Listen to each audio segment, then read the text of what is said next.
will fundamentally change how we confront terrorism and other violent crimes. I am short of words, and I lack words to explain this. But you know what? I will summon courage because I foretold you that this thing is going to happen. Death penalty for kidnappers, terrorists will worsen insecurity in Nigeria. Tinubu government tells lawmakers. About a week ago, the Senate, I approve, or they finish the whole process to send it to the executive to put it into law that kidnappers and terrorists, Boko Haram, all these militias, bandits, will get death sentence. You know what? They send it to the executive. They are doing public hearing on it. Guess what? The Tinubu government said no. You can't give the bandits, the Boko Haram, all these ISWAP, you can't give them death penalty because it is going to worsen the insecurity. I warn Nigerians, but they do not hear, and they are not still listening. You see, I told you that this death penalty for bandits will not happen in Nigeria when Akpabio were doing what they were doing. Why did I have courage to tell you this? Not because someone told me Tinubu will not approve it. No, nobody told me. But I understand the way Nigeria is. And I know Nigeria, you don't know Nigeria. That is why I was able to tell you that they will not pass it into law. This is it. Death penalty for kidnappers, terrorists will worsen insecurity in Nigeria. Tinubu's government tells lawmakers. It all started in 2015 when Tinubu's ACN and Buhari's CPC imported these Fulani militias from Sahel. Mind you, before you say, Okocha, hey, what are you saying? These people admitted it on national televisions and so many places. They admitted that they imported it to remove Jonathan. So that is a closed case. But it is a shameful thing that people who are professors, doctors, they saw what transpired. They knew that terrorists are leading them. But they refuse to understand. They refuse to talk. Even people who have nothing to lose, they refuse to talk because they are afraid to die. And those people who are afraid to die are already dead. Are you still afraid to die? No, not this generation. We must rise up to the occasion of knowing that when you refuse to talk, it's the same thing like you don't have a future. This is unacceptable. Now, after everything, I told you just yesterday here that there is a plan to recruit all these terrorists into vigilante in the name of National Forest Guard that Tinubu had mandated Nuhu Ribadu, the National Security Advisor, to take charge of the Forest Guard to flush out bandits. But I am telling you this, that these terrorists are going to be recruited into Forest Guard. This is a strategic plan. If they can recruit these people into military, Nigerian army, and they call them repentant Boko Haram, and so on and so forth. Putting them into national hunting something is just a walk away something, and they walk by it and do it. Now, this is after we are just trying to go away from the issue of Nuhu Ribadu arming Bororo Fulanis that he called vigilante with AK-47. It has no place in Nigeria. You don't arm people with AK-47, you call them vigilante. So, see, if you understand Nigeria, you know you are not normal. People who are normal don't understand. You must be abnormal before you understand Nigeria. Now, my fear is the silence of the elite. The silence of the elite. This is after these people have succeeded in convicting Nnamdi Kanu to life imprisonment after Motosha said that he wants death sentence. But the international community will frown at it. What did he do? Broadcast that he said. And now, for the terrorists, their foot soldiers, the death penalty is not for them. Even life sentence is not for them. The Ansaru terrorist group were sentenced 10 years, that is 20 years imprisonment, 2 of them. Ansaru terrorist group that were captured. And these 10 years, God keeping us alive and monitoring it, they will not stay the 10 years. A lot of Boko Haram members, more than 1,000 have been arrested. They did not charge them. Like, I don't get this at all. I will not be surprised at all. Okay? Sometimes the shock will come, but sometimes I already know. It's what I know. So I will have a solace. I will have relief because I already know. What you know don't shock you too much. You will receive the shock, but it will not shock you too much. Attorney General of the Federation is making this statement today. I am surprised. Nigeria has been totally captured. Now, what is the opposite if they do not sentence these people to death? Peace deal. Do you remember that the video I published yesterday, how Professor Yusuf, the friend to Sheikh Ahmed Gumi, was saying that CDS Musa should never try to kill the bandits? He's no longer army in the war front. He's a political appointee. He should listen to people. He should not kill the bandits. Let me tell you, they have succeeded in stopping CDS Musa from fighting the bandits. They have succeeded in stopping CDS Musa in fighting the bandits. Please go back and watch my videos. When Musa was appointed as CDS, I made one statement. I said, the purpose why they appointed CDS Musa was not because of competence. Yes, he's competent, but they just want to see a Christian there to balance the allegation and the issue of Christian genocide that America is pressuring them. So that if you talk and look at this man, Chief of Defense Staff, he's a Christian, under his watch, it is happening. So is he colluding to kill his fellow Christians? Now, they have stopped him. They have stopped CDS Musa from doing his job. What is next? They are now stopping the judiciary after stopping the CDS. I am warning you people. What is coming? What is coming? After stopping the CDS, the Minister of Defense, former CDS Musa, they are now stopping the judiciary, not to sentence these people to death. So don't kill them, don't sentence them to death. What else? The principles of Ahudabiyah. I explained to you the principles of war these people are using in Nigeria. I mentioned Takia. I mentioned Ahudabiyah. Ahudabiyah is a principle that they use that when you carry out jihad and you see that I can't be able to finish this, either I don't have the war capacity, I don't have the ammunition, or these people are resistant. Okay, let me calculate. You enter peace deal. That is Ahudabiyah. Then that peace deal will enable you to go and fortify yourself, buy ammunition and strike again. That is why peace deal never work. It will never work. There's no place peace deal will work in the world. It's just a strategy of war. It is just a strategy of war. The Rangers' time is here, not ahead. It is here. This Tinubu's regime, they are not even pretending about this. They are not pretending. This is serious. Now, these principles of Ahudabiyah is the principles of peace deal. They are using it. They are using deception, which is Takia. They are using jihad. They are also using the principles of infiltration. They have infiltrated everywhere. So both the decision-making body, the military, everywhere. So you can't make decision against these people. They will stop you. Tinubu, under your watch. When Sani Yerima, former governor of Zamfara State in the year 2000, when they were talking about the issue of Sharia, he said, and I quote, "It is the ambition of every Muslim in Nigeria to turn Nigeria into a Sharia state." Buhari said, and I quote, "It is our duty and we will see it happen to turn Nigeria into a Sharia state." Please, this is not an unambiguous statement. Like, this is not a statement that needs explanation. That is the mission that these people are in. They will take away your lands. They will take away your bushes.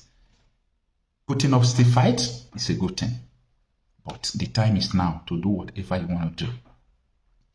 My duty is to tell you what is. Because what I said today, you will see it tomorrow. Go and check my videos in the past. I understand that there is an angle I do come from. If I could tell you just about a week ago that Tinubu's administration will not pass a law that will kill bandits, and today it is happening, you should understand that I know Nigeria. I know Nigeria. If I should tell you this, last week, today is happening, I know Nigeria. Just look at everything. Yusuf is telling CDS Musa, you have to stop this. Ahmed Gumi, everybody is sharing it. CDS should not kill the bandits. Now, the legislatures, they succeeded in trying to use the court to be sentencing these people to death. They stopped the judiciary. Nigeria is in a big trouble. There is no government that can come in Nigeria right now that will be righteous. There is no government that can come in Nigeria now that will be able to solve this problem. Do you know why? I know some people will say, Marcel, what are you talking about? Hey, calm down. What I'm talking about is this, if you understand that these people are the ones that make leaders, the process is already corrupt. If you have a computer, you will understand programming, how a system operates. This is a system. They were able to find their way to the power, and they have constituted this system. Like, you can't just become a president without passing through them. For you to pass through them, you've got to sign some agreement. Why did Nuhu Rebatu, the Minister of Defense, that just leave, Matawale, Senate head on intelligence and defense? See, if you look at this gang, I call them gang, they are all terrorist sympathizers. Why?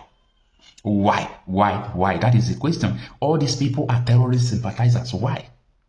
It's not a coincidence. It's not a coincidence. It is something they plan. All right? Now, let me just summarize this article from Sarah Reporters that reads that death penalty for kidnappers, terrorists will worsen insecurity in Nigeria. Tinubu government tells lawmakers. And this is the details. The administration of President Bola Tinubu has cautioned that imposing the death penalty on terrorists involved in killings and kidnappings will not resolve Nigeria's worsening security crisis. The Tinubu government warned that such a move could be counterproductive and undermine international cooperation. The Attorney General of the Federation and Minister of Justice, Nnamdi, Senior Advocate of Nigeria, stated this on Thursday while addressing lawmakers at a public hearing on the proposed amendment to the Terrorism Prevention and Prohibition Act. The hearing was jointly organized by the Senate Committee on Human Rights and Legal Matters, National Security and Intelligence, and Interior. Fagbemi openly opposed a proposal by the Senate seeking to amend Nigeria's anti-terrorism law to prescribe the death penalty without the option of a fine for all kidnapping-related offenses. According to him, capital punishment for convicted terrorists could fuel extremist narratives rather than deter violent actors. Now, the article continues, but let me stop here. Now, what Fagbemi is saying is that if we put death sentence for these people who are killing people every day, the international body corporations might frown at it, and it will worsen the extremists. We start shooting, they will do more. But everywhere terrorists are in the whole world, apart from people sponsoring it, they are killing them. Not even taking them to court. They are killing them, shooting them. Just killing them. So, death sentence or life imprisonment, all those things, is good for people who kidnappers are killing. Like, kidnappers are taking people's life. The bandits are taking people's life. Boko Haram, ISWAP, they are taking people's life. But for them to be sentenced to death, it doesn't worth it, right? Nigeria is not a real place. Nigeria is not a real place. Government, this is at your doorstep. Bandits are now saying that you are the ones using them. And we've also seen allegations against government officials. We've also seen government officials do photo op with bandits. Right. We've also had government officials being mentioned. Government, if you love this country, release the list of the terrorist financiers that was released in Dubai. All right. Armed bandits in Katsina State have made stunning allegations claiming the Nigerian government orchestrated their criminal activities only now decided to call for peace during a peace meeting between Batagwawa and Karakchinchi communities held on Saturday. One of the bandits declared they have stopped attacks following government intervention. The bandit spokesperson stated in a now viral video, and I quote, "It was the government that wanted us to engage in banditry, but now it has called us and told us to stop." He alleged that despite 2 months of attempts to initiate peace talks, authorities only located them when they genuinely decided to engage. The armed group insisted that peaceful coexistence depends entirely on Nigerian leaders, stating, "If you want to cry, don't cry with us, the terrorists, but cry with your government, for they are the ones who made us do what we have been doing. I mean, this is really, really alarming, Rufai. The allegations raise serious questions about the relationship between criminal networks and state actors, echoing long-standing suspicions about complicity in Nigeria's worsening insecurity. Rufai, your thoughts, and also I'd like your thoughts on the two stories as well, just to put them all together before we take this one. Real quickly, see, Oji, in a country where bandits can pick up a mic and say this in a public space, when did they say this? What has been the reaction of the government to it? You see, that's why I said a lot of the problems our government can solve if we are ready. And this attempt to make it be about Christians and Muslims is never true. My Muslim brothers, my Christian brothers, we are all one, united. Our adversaries are those that are using insecurity to hurt all of us. Let's not fall to their propaganda. Christians, Muslims, can't you see they've started again? They've started using our heads to knock each other. Christians, Muslims, can't you see that they're not talking about the killings of all of us as Nigerians? They are talking about us against each other. Christians, Muslims, we need to be united. Just like we all prayed together and we stood united during EndSARS. We serve one God, the living God. Do not allow these actors to pit Christians against Muslims. Our adversary is the insecurity. I'm happy that Reverend Ayab is speaking up against this. So, didn't the data, although because I've not seen the primary data that Beacon Security had, but doesn't his data even justify the allegations of genocide? Mm-hmm. Genocide, when you go back to Lepkin's definition of genocide, it talks about intent to clear out, the cultural antecedents, physical assault and brutality. Mm-hmm. Over 100 churches. Doesn't it talk about it? And so when government was saying 81% reduction, but Beacon Security is saying there's been an increase. What terrorism index is saying Nigeria is now number 6 from the position of number 8 it was in 2023. Isn't it time for us to look inward? So government, this is at your doorstep. Terror bandits are now saying that you are the ones using them. And we've also seen allegations against government officials. Mm-hmm. We've also seen government officials do photo op with bandits. Right. We've also had government officials being mentioned. Okay. Government, if you love this country, release the list of the terrorist financiers that was released in Dubai. All right. And let justice and the killing end. All right. Well, before I come to you, meanwhile, U.S. Congressman Riley Moore of West Virginia, who has been one of the leading voices in the American government's allegations of a Christian genocide, appeared on Fox News telling the public not to test President Trump's resolve on the issue. Moore stated that Trump is very serious about the issue and that Nigeria should instead use this moment as an opportunity to build a stronger relationship with the United States. Let's take a look. I've said this multiple times. Do not test this president's resolve. He is very serious about this. And I do want to highlight something that I've been saying constantly here, that this is actually an opportunity for the Nigerians to strengthen and deepen their relationship with the United States, where we could actually do some enhanced partnership capacity building with them to counter this terrorist threat that they have just spreading across their country. So I'm asking Nigeria, do the right thing here. Partner with the United States, help us protect the Christians in your country, and we will help you. This doesn't have to be all sticks. It can also be carrots here. Or we do have these kinetic military options on the table, which the president has made very clear he will consider. This is the point, Ayo. Well, Moore's comments in this interview appear to reflect a change in tone from the more aggressive rhetoric the public initially heard from President Trump and his threats to go into Nigeria guns a-blazing. The congressman has suggested that cooperation might be possible for both countries to strengthen their relationship with one another. And this is what I have been preaching on this table. Ayo, a quick sum up, and then we'll take our milestones. All right, so the video with the bandits just justifies what I said earlier about the government knowing who these terrorist financiers are. They know who the people who are behind them, and they can go after them if they have the political will. Now, this is where the U.S. comes. Yes, we can argue about whether or not the U.S. has Nigeria's best interest at heart, but that tweet or that ex-post by Donald Trump has changed the trajectory of things for Nigeria. We're at least now talking about insecurity. It's now on the front burner more than it's ever been, at least in recent times. And so for that reason alone, I am happy for that ex-post. Yes. Now, going back to the advice by Pastor Deboye saying that let's diplomatically have conversations with the United States and show with evidence that we can handle this issue. But can we have partnership in terms of support? The best way that America can help Nigerian Christians or Nigeria as a whole to tackle insecurity is to work with the government, because whether or not America cannot situate its boots on ground forever, they will have to go back. So can they empower or work in synergy? So from intelligence, what they're saying is that let us be aware of the date you're coming coming, when you're coming at all, work with the Nigerian security apparatus, because at the end of the day, whatever is left in terms of mopping up the rest of what they've done, it's the Nigerian army that would do that. Yes. And so the Nigerian army has to be empowered, equipped in collaboration with the United States to ensure that we tackle insecurity. Yes. We have the solution. Let's work in hand with another power that has even better capacity to handle this issue. Yes. I mean, the government has shown, the Nigerian government has shown that they have a listening ear, right? I mean, I know that they are listening at this point. What we need is a collaboration, and I will keep emphasizing that the best that I can. Nigeria has been designated as a failed state in terms of the kind of violence we are seeing, widespread insecurity, terrorism, the abuse of humanity,